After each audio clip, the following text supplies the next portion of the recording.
Aei4eiA Turns 12 this month. I started Aei4eiA. It was one of those days when, after an international career experience in policy research and academia, and as a new skilled migrant to Australia, I submitted the manuscript of my book, Succeed or Sink: Business Sustainability Under Globalization.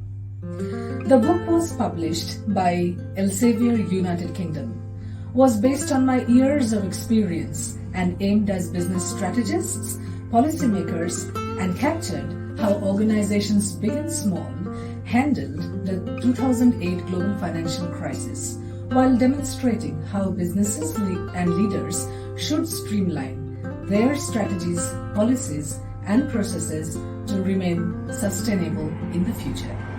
For the goals of sustainable development were to enable everyone, be it individuals, businesses, organizations, and collectively the society, a life of dignity. To learn, work, earn, live, and be free. Many would agree that the experiences are not always what it should have been. So in a new land, new environment, I planted the seeds of Aei4eiA, my socio-economic research firm. The term Aei4eiA is literally derived from the Greek word Aei4eiA, meaning sustainability. Back then, businesses started by an educated migrant woman of color was not very common. It used to be said that in Australia, who you know matters rather than what you know. Well, things are changing now, and I guess it is for better.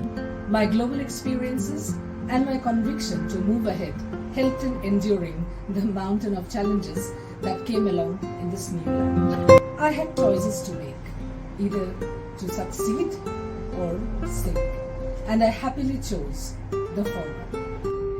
Initially, when we shared our dreams and hunger to grow our business, not many believed us. Even one of the local media published an article with a heading, Common Theme, Uncertain Actions. Well, our actions were not uncertain, but we didn't want to prompt it, or we didn't want to trumpet it before we were done. And it was very unique, which Australian market perhaps had never seen before. At that juncture, we stopped sharing our dreams.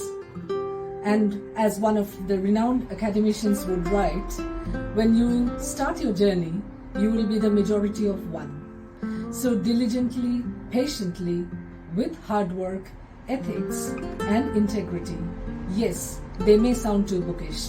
We expanded from being just a socio-economic research firm to translating our researches into action by creating the first ever Darjeeling tea brand in Australia, sourcing teas directly from the tea plantations, which are packed at source through proper trade channels, which reached Australian market this way for the first time ever. For those who may not know about tea and Darjeeling tea in particular, let me share a brief background. Some may be aware that historically, tea trade has been at the core of many geographical actions. Darjeeling is a place at the foothills of the Himalayas in India, and there are just 87 tea plantations which are authorized to produce Darjeeling tea. Each year, on an average, according to the official statistics, 10 million kilogram of teas are produced, whereas 40 million kilogram of teas are sold worldwide as Darjeeling. Darjeeling tea used to be known as the champagne of teas, and even it fascinated the tastes of the royal families and celebrities around the world. It is the first commodity of India which was awarded geographical indication status. Darjeeling tea plantation is the highest tea plantations in the world, producing finest teas the world has ever tasted. Our brand of premium Indian teas are called Maya of Australia. It's a registered trademarked brand here. Did you know why we call it Maya? Women play a significant role in producing these finest teas in the world. A sight of a mother, a tea plucker, and carrying a child while at the same time nurturing and nourishing the tea bushes is a sight which is very common.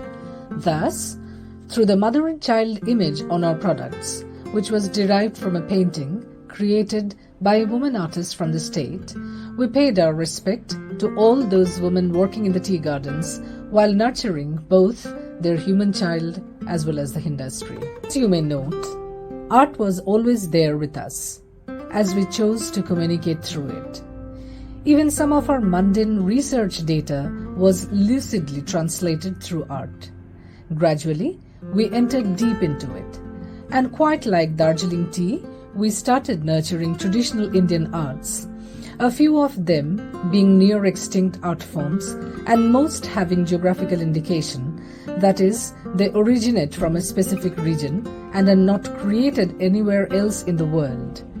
We have been working with artists from the length and breadth of India, some from the very remote indigenous regions, economically supporting them, bringing and promoting those authentic arts through proper trade channel, while bringing forth these artists at the global platform and attempting to add value to the broader theme of sustainable development. We have subsequently opened a premium Indian tea and art gallery in Sydney, which we call Aei4eiA Emporium. We strongly believe in those seemingly bookish terms of sustainable development and progress for all. We all can prosper together.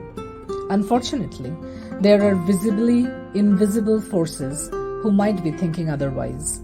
And on a day-to-day basis, we get rewarded by multiple interferences for all our hard works. Examples are aplenty, from ensuring that we do not get future access to venues for our popular promotional programs, getting our products removed from supermarket shelves in spite of being of finest quality, loved by many, and at most reasonable price, facsimile research proposals being awarded grants while shelving the ones submitted by us, approaching our partner artists even in the remote regions to allure them away. These are just a few examples. This may sound like a common market dynamics, but are they expected in a fair economy where collaborative progress is achievable? Perhaps not. Clearly, these must stop. And they can only stop when we receive your support. We have been in the game by learning from the challenges posed to us, enhancing our skills while keeping our values intact. We take a frugal approach and do not unnecessarily splurge so that we could share the benefits with our stakeholders.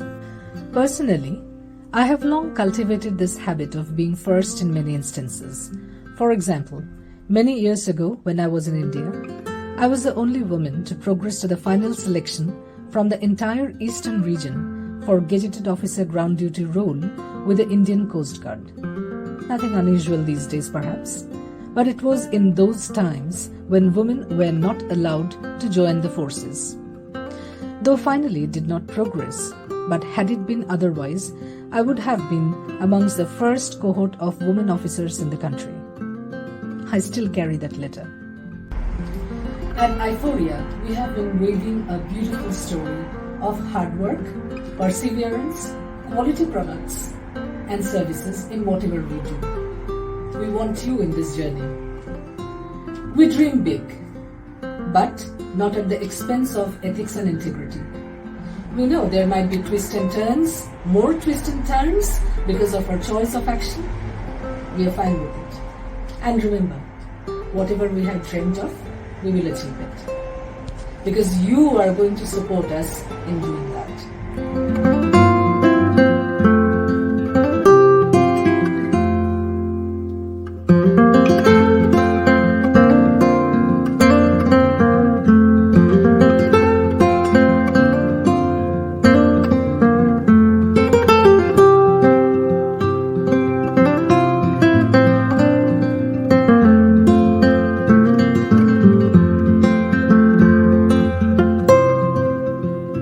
Finally, may I thank all our stakeholders and well-wishers, without whom we would not have reached this stage which we have reached today. Thank you so much.